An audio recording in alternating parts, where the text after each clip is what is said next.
Baik murid-murid, hari ini kita akan belajar Bahasa Melayu tahun 1, kata perintah.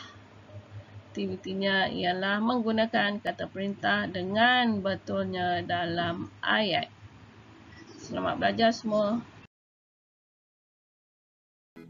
Apakah maksud kata perintah?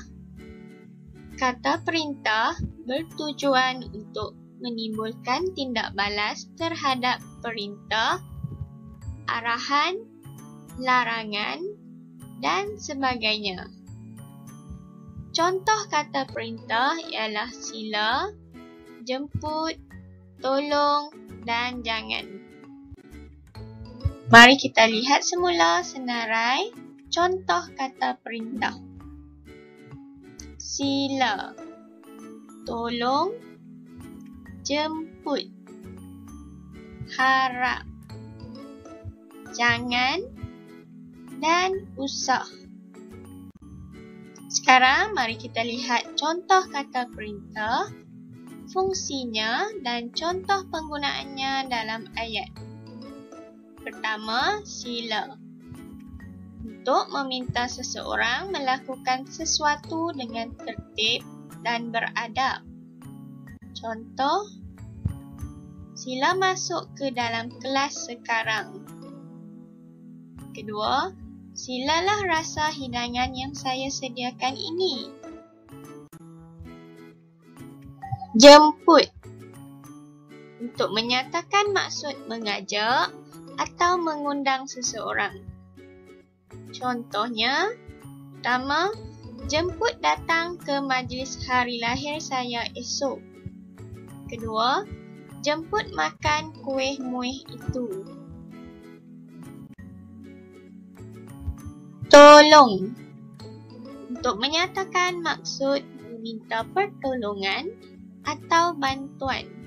Contohnya, tolong tutup suis kipas itu. Tolong kupaskan buah mangga ini. Harap. Untuk menyatakan maksud keinginan mendapatkan sesuatu atau meminta dilakukan sesuatu perkara. Contoh, harap kamu hadir ke majlis hari lahir saya. Harap kalian bertenang. Jangan atau usah. Untuk menyatakan maksud larangan atau tidak boleh melakukan sesuatu. Contoh, jangan buang sampah di merata-rata tempat. Usah menangis, adik.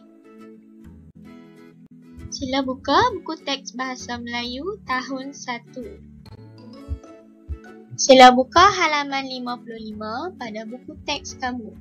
Pada hari ini kita akan mempelajari kata perintah. Kita akan melihat penggunaan kata perintah yang betul dalam ayat berdasarkan dialog ini. Cuba lihat pada gambar ini. Ini gambar permainan apa? Terdapat sekumpulan murid sedang bermain di padang. Permainan tersebut dinamakan galah panjang. Mari baca dialog ini bersama-sama dengan cikgu. Pertama, sila duduk di sini, cikgu. Seorang murid lelaki mempersilakan gurunya duduk di atas bangku dengan tertib. Kedua, jangan biarkan dia terlepas. Seorang pemain yang berbaju merah melarang rakannya membiarkan pemain lawan terlepas daripada kotak yang terdapat pada permainan galah panjang. Ketiga, jemput minum air ini. Seorang murid lelaki yang berbaju kuning mengajak rakannya untuk minum air. Keempat, tolong kawal pemain itu. Seorang murid lelaki pasukan merah meminta bantuan rakannya untuk mengawal pemain lawan supaya mereka memenangi permainan tersebut. Baiklah, cikgu berharap agar kamu dapat memahami penggunaan kata perintah dalam ayat. Sila buka buku aktiviti Bahasa Melayu tahun 1 jilid 1. Baiklah, kita akan melengkapkan buku aktiviti Bahasa Melayu jilid 1, muka surat 62. Bina ayat berdasarkan gambar dan kata perintah. Gambar yang kedua, sila. Ayatnya ialah sila beratur di sini.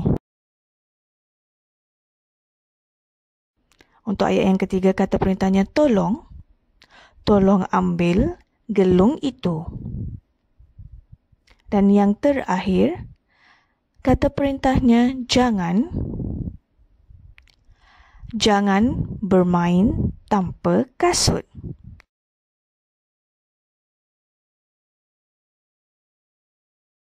Itulah sahaja tajuk kita pada hari ini berkenaan kata perintah. Sekian, terima kasih.